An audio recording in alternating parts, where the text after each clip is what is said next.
Hello, once again, class. This is your notes for section 7.4. These are systems still, but now they are nonlinear equations. Right, so a nonlinear system means that at least one of the equations that are in your collection of equations is not a straight line. So here in this one, this bottom one is a straight line. That's this line right here.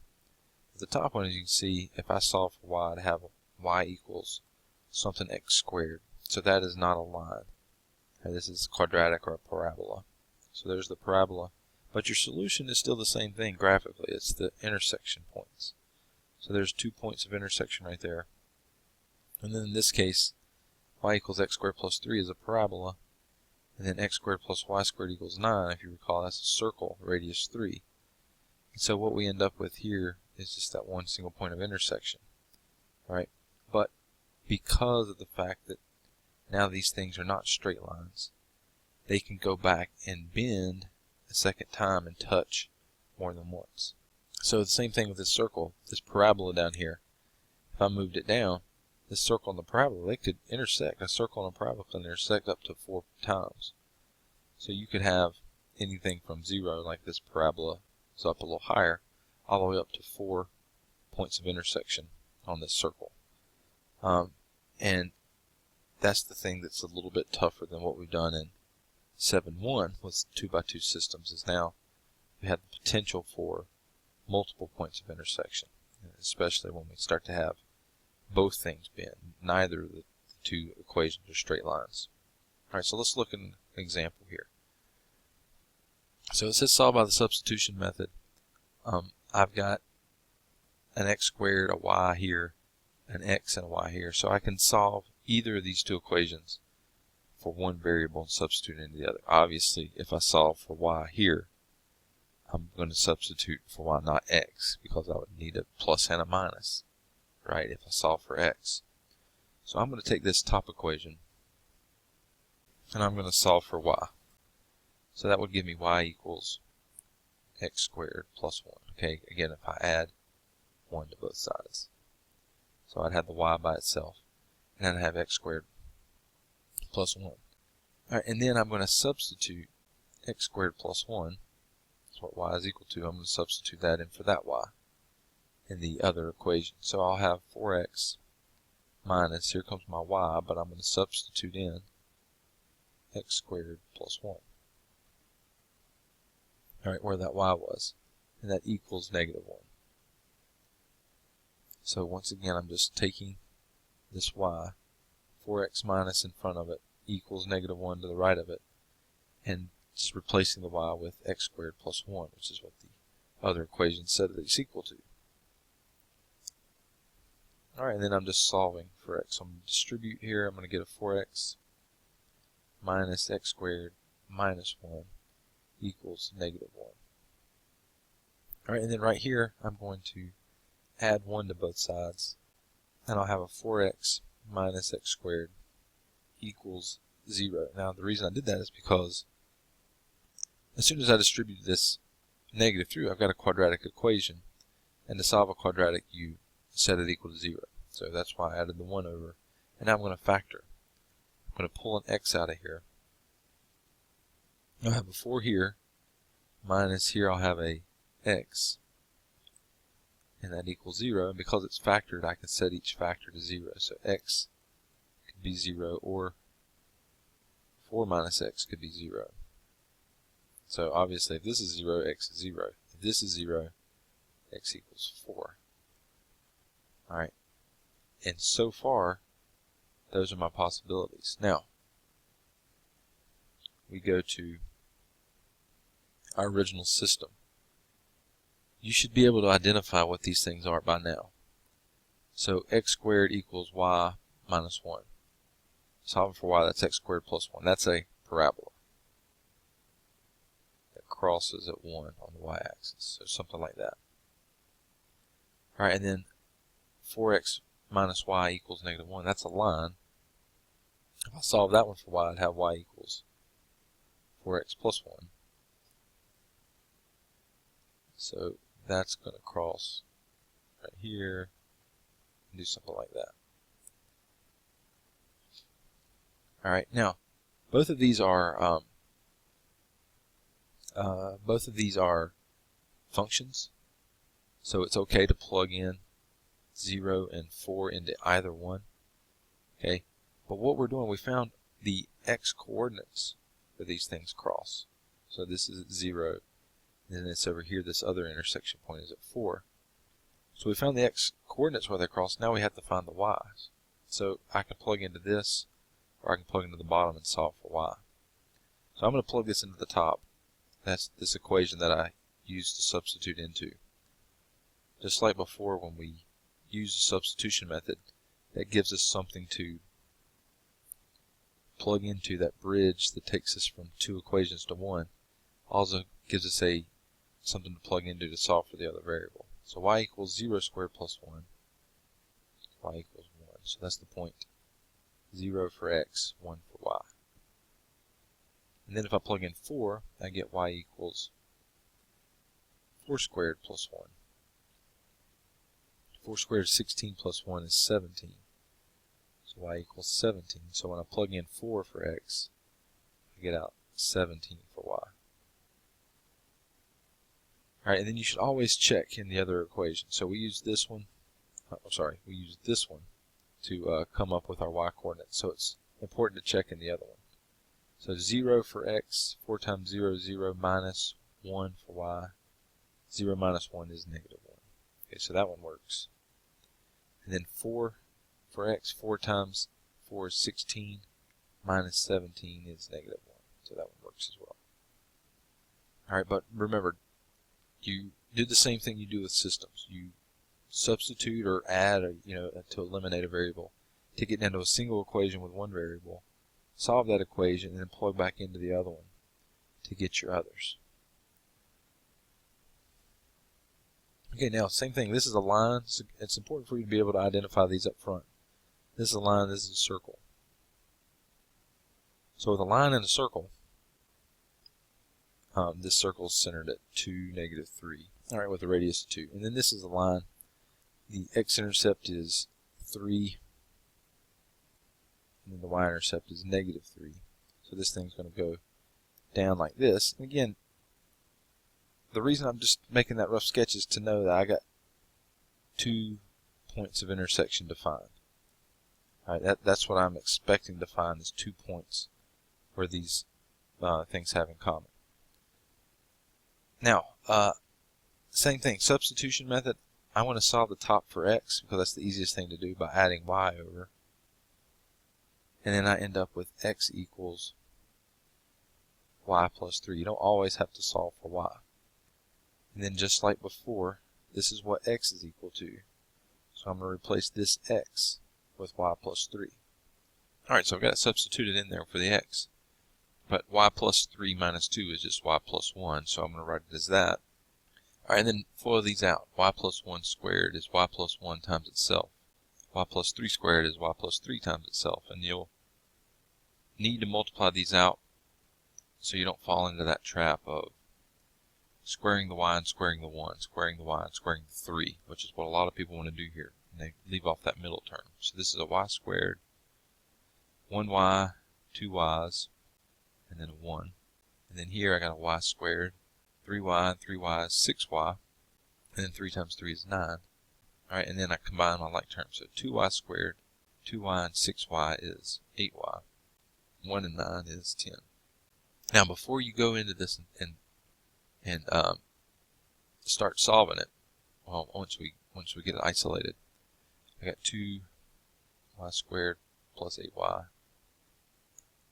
10 minus 4 is 6 equals 0. Once you get it down to this, a lot of people will, start trying to find factors of 2 and factors of 6. But notice all three of these are even. Because this is an equation equal to 0, I can just divide both sides by 2 and reduce all these down. So this is just a 1y squared, a 4y, and a 3 equal to 0. And that makes it a lot easier to factor. So this is going to be 3 and 1. Alright, now these are the y coordinates, so notice they're below the x-axis, so they're negative. So this is y equals negative 3. This is y equals negative 1. Alright, so that's the y coordinates that we're seeing there. And then to get the x coordinates, notice x equals y plus 3. When you use the substitution method, again, you get that bridge back to the other variable. So x equals y, which is negative 3 plus 3, x equals 0. X equals y, negative 1 plus 3, x equals 2. So y is negative 3 when x is 0. That means the point is 0, negative 3. X equals 2, y is negative 1. So that means the point is 2, negative 1. And if we go back, that's very similar to what we saw here. 0, 3. And then there's 2, negative 1. Are the points that we're seeing there. So again, it's not required. You don't have to sketch this to start it off. I mean, you could have just started going through the work.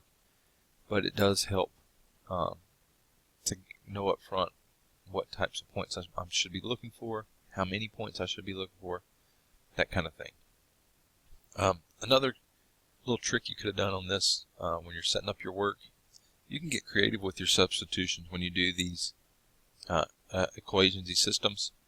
Same thing when I added when I added y to both sides and I got x equals y plus 3.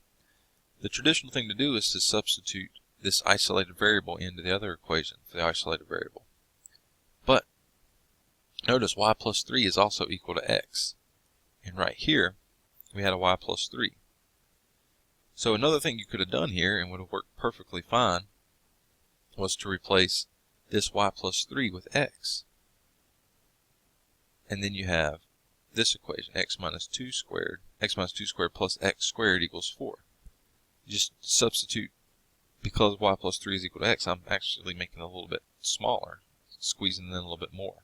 And then you would have done this and got this as your values, x equals 0, x equals 2, instead of solving for y. But notice if x equals 0 and y plus 3 equals x, then y was equal to negative 3. Alright, if x is equal to 2 and y plus 3 is equal to x, so y plus 3 equals 2, y equals negative 1, and you get the same 2 points, 0, negative 3, 2, negative 1. It's just you went about it a little bit differently. Alright, so the substitutions you make, it's just whatever you see to do, and just know that you can do something like this. X equals y plus 3, just because I isolated x doesn't mean that x has to be the thing I substitute in for, right? It has to be a quality. So because I see a y plus 3 here, and that's what x is equal to, I could have done that substitution as well. Okay, here's another system, and we're maybe getting into some types of graphs that you're not as familiar with. I know we've talked about circles. X squared plus y squared equals 10 is a circle radius square root of 10 centered at the origin. That has 1s in front of x squared and y squared. If the number in front of x squared and y squared are different, you get something known as an ellipse. So this ellipse has a 4 in front of x squared, has a 1 in front of y squared, and notice that it's tall and skinny. It doesn't go as far in the x direction as it does in the y direction. Okay, the number in front of x is bigger than the number in front of y, kind of compensating. We don't need as big x numbers to make this loop as we do y values.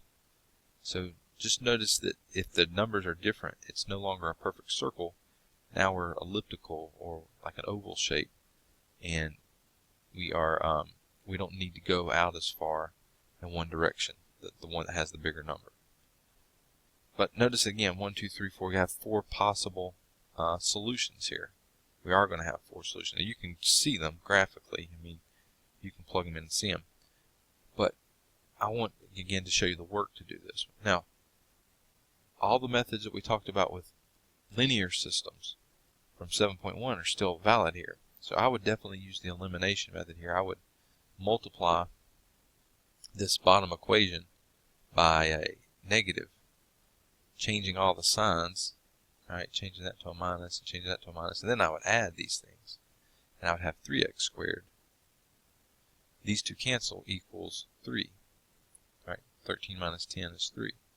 Then I would divide both sides by 3. I'd have x squared is equal to 1. Now this is where it's really important for you to understand how to solve these nonlinear systems. This is where it makes the biggest difference. When I solve for x here, I have to take the square root of both sides. And when you solve with a square root, the side that does not have the variable that you're solving for needs to have a plus and a minus. So this is x, but that's plus and minus the square root of 1. So that's plus and minus 1. So we actually get two possibilities. We get x could have been 1, and then we also get x could have been negative 1. Now I'm going to plug back into the bottom one. If x were 1, I square 1, I add y squared equals 10. Well, 1 squared is 1 plus y squared equals 10. I subtract 1 from both sides. I get y squared is equal to 9. Okay, subtracting 1 from both sides.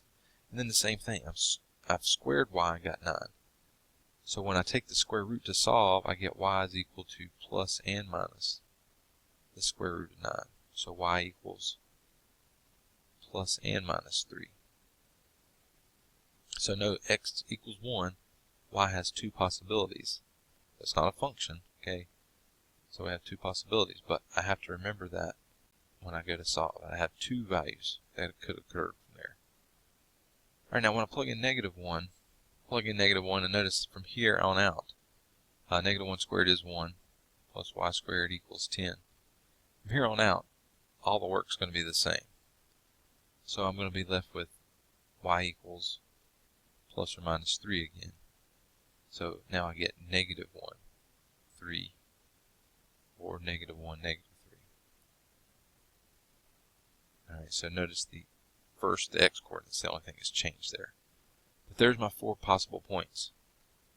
1, 3, 1, negative 3, negative 1, 3, negative 1, negative 3. So there's my four possible solutions. And again, I can check them all in the other equation that I didn't use to solve, which was the ellipse. I can plug them into here and show that they both work. Alright, negative 1 squared is 1 times 4 is 4 plus 3 squared is 9, so 4 plus 9 is 13. So all of them are going to work. They all are solutions. Okay. Again, if you didn't visualize what it looks like and didn't think about the fact that there could be four solutions, and you got to here and you said x squared equals 1 and you only considered positive 1, and then you plugged in 1 and then you got down to here and you said y equals 3, then you would only have 1 point. You'd have 1, 3 as your possible answer, and you left off the other 3. There's actually 3 more rather than just 1 more. So you got to make sure that you understand when to use that plus minus when you're solving these nonlinear systems. Because of the even powers now that show up, we had that potential to need more than one answer. Now let's try this one. Once again, I see y equals x squared plus 5, x squared plus y squared equals 25. A lot of people would just take this thing, this y, and plug this in. But notice I'm squaring this thing. I'm squaring whatever y is. If I plug x squared plus 5 in here for y, and then I square it, I'm going to end up with a x to the 4th power. So instead of doing that, I'm going to subtract 5, and I get y equals, y minus 5 equals x squared. And then I'm going to make that substitution. So there's x squared, and I'm going to replace it with y minus 5. So x squared is y minus 5 plus y squared equals 25. Okay, this is quadratic.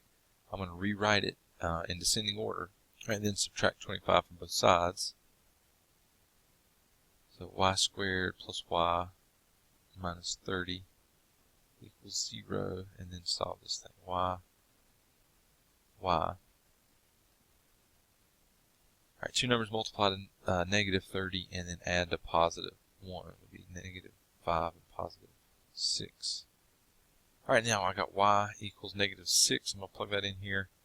Negative 6 minus 5 equals x squared. Well, that's negative 11 equals x squared. That's not a real number. Alright, we can't square x and get a square number and get a negative unless it's a non-real number, imaginary number. So that's just not going to happen. Now, the other one is 5. So if I plug 5 in there, I get 5 minus 5 equals x squared, which is 0. And then if you take the square root of both sides, you get x equals technically plus or minus 0, but those are both just 0. So when y is equal to 5, x equals 0, that's the point 0, 5. Alright, and that's the only point that we get. Now, again, go back and graphically think about this. This, x squared plus y squared equals 25, is a circle, radius 5. Alright, pretend that's a circle. Y equals x squared plus 5, we know that's a parabola. Y equals x squared, raised up by 5. So there's the only point where they're going to cross. It's 0, 5. So that is the only solution here. So again, it helps to be able to visualize these things. There's a potential for 4 solutions here because it's a circle and a parabola. But there's also a potential of none. So anything 0 all the way up to 4 is possible. And it ends up being just 1. It just touches at the very top of the circle. Alright, then let's look at this application of a nonlinear system. So we have 36 yards of fencing. Alright, we've got 36 yards. And we want to fence in 54 square yards. We want to know what does this have to be to close in 54 square yards. Well, notice we got 3 y's and 2 x's. So we know that if I add up all these dimensions, 3 y's and the 2 x's, that's my 36 yards of fencing. So 2x plus 3y equals 36. That's linear. Okay, that's something straight out of like 7.2. But now the bottom, we want to enclose 54 square yards. We're going to leave this kind of negligible. That's just x times y. Right? This area in the middle is just x times y. And we get all that. So x times y equals 54. So we have a line, and then this right here is actually a rational function. If I divide both sides by x, I get y equals 54 over x. And I'm going to substitute that in. I'm going to take y, which is 54 over x, and substitute it in for that y. So there's the 2x, 3, there's the 54 over x in for the y. And then I'm going to simplify it a little bit. 2x plus 3 times 54 is 162 over x equals 36. Now, I'm going to multiply everything in this equation by x, meaning multiply left side by x, right side by x. So that'll give me a 2x squared. Then the x here and the x here will cancel, so plus 162. And then on the other side equals a 36x. And then subtract this over. This is once again quadratic, so I'm going to subtract this 36x over. And then always look to see if all these numbers are divisible by something, especially the number in front of x squared. And since they're all even, they're all divisible by 2, so I can reduce this down to 1x squared minus 18x. And then this 162 divided by 2 would be 81. Alright, and then if you factor this, you'll get x minus 9 squared, or x minus 9 times x minus 9. Alright, which means that x is equal to 9. Alright, if x equals 9 and y equals 54 divided by x, that means y equals 54 divided by 9, and 54 divided by 9 is equal to 6. So x is 9, y is 6. That gives us our 54 square yards. And then if we add it up, x is 9, y is 6, so this is 9 and 9 is 18. And 18, 6 times 3 is 18.